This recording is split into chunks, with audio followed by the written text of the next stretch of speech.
Okay, so the first recipe I thought we'd do is, of course, Door County is known, one of the things they're known for. They're known for a whole bunch of different things. They're whitefish and they're cherries. So I've got my cherry apron on, and usually midsummer to late summer, you can go up there and pick your own cherries and find all sorts of cherries at the different farm markets. I love, there's so many different farm markets scattered throughout Door County, and I love to stop at almost each and every one of them and see the little gems and see what they have. Pick up a Door County pie or, some of the cherry salsa. There's just so many different fun things. Or pick up some cherries and then turn them into your own cherry recipe. So I'm going to show you how to make a fresh cherry salsa. And then talk about some of the different things you can do with it. I think when people think salsa, they think, the kind that we're used to when we go out for Mexican food, or the kind you pick up in a jar at the grocery store with the tomatoes and the jalapeno pepper and the onions, and sometimes there's fresh cilantro. And I love that kind of salsa, don't get me wrong, but salsa just means sauce. So in the summer, it's just so fun to experiment with different types of fruit. I do a watermelon salsa, I do a black bean and mango salsa, strawberry kiwi salsa, which makes a great dessert on top of ice cream or with cinnamon sugar tortilla chips.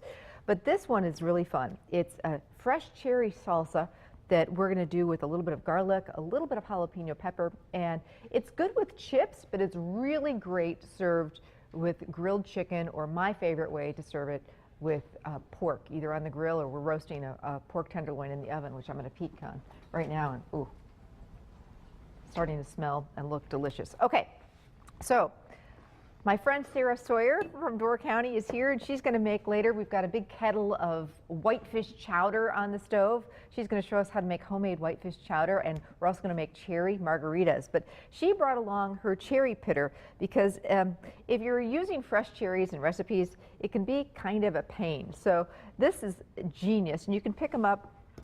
They have them all over the place. I know they sell them at Cook's Corner in Ashwaubenon. They also sell them at the different farm markets up in Door County.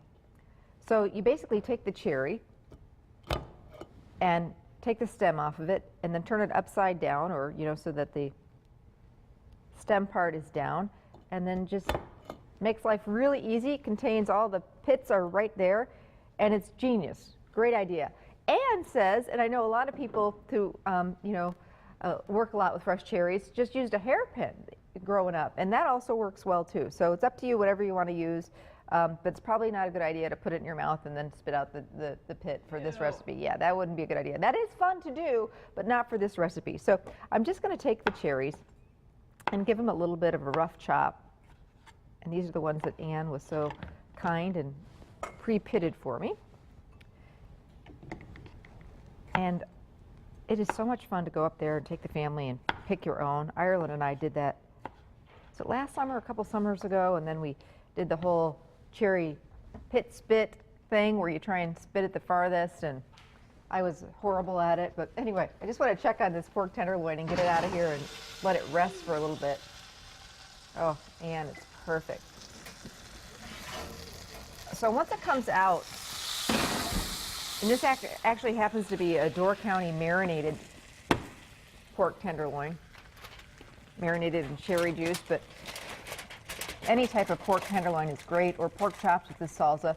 I get questions all the time, people asking me, pork, how do you keep it from drying out? How do you, I love it, but it tends to be a little dry. Marinate it, that's key.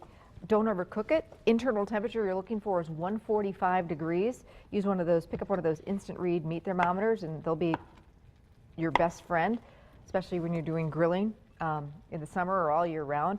And then the other thing is let it rest. If you take it out of the grill or out of the skillet or out of the oven, I tented it with foil, and that is going to help keep it nice and juicy. And then I love to serve pork with some sort of a sauce.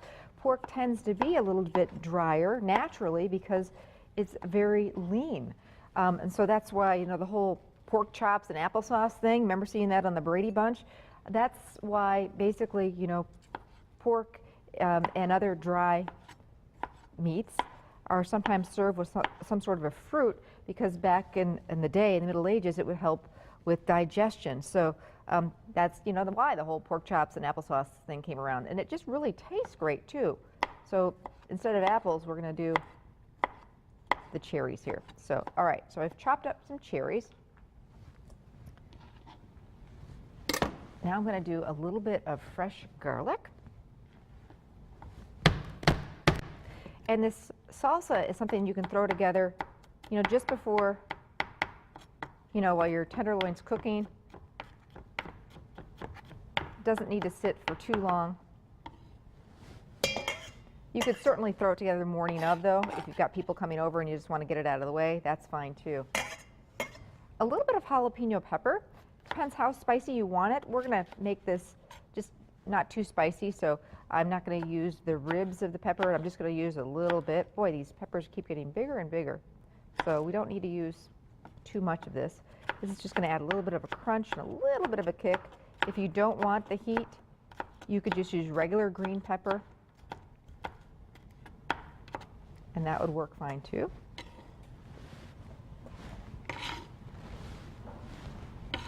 Now I've got a little bit of fresh basil. Really fresh. Really fresh. We just picked it from our little herb garden on the deck. And I'm just going to roll that up and do some nice ribbons of basil. Just some sort of fresh herb would be great in here. Parsley would work fine too.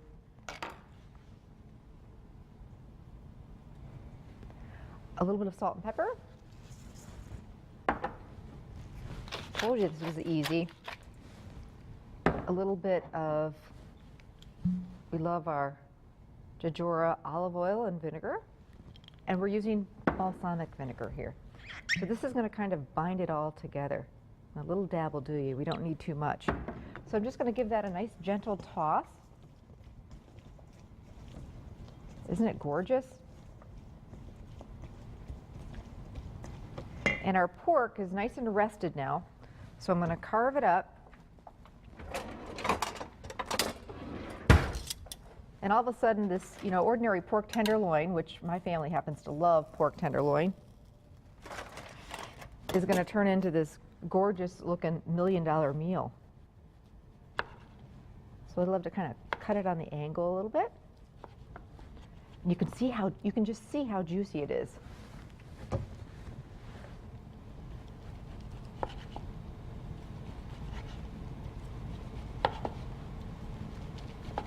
And then we've got that cherry salsa to go along with it.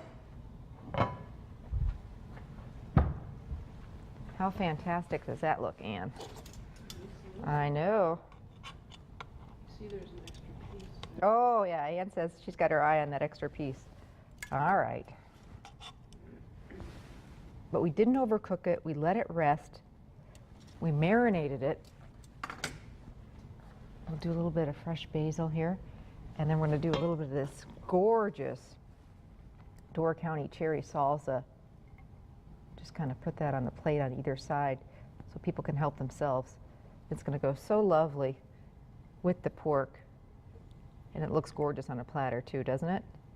And easy. I mean, anybody can do this. I'm always trying to look like a rock star, but you know, I don't have a lot of time. So this is an easy way to do it, is just whip up a quick cherry salsa like this, grill up a pork tenderloin, and there you go. You've got a dinner that you pay big bucks for at a restaurant. Save some dough and do it at home.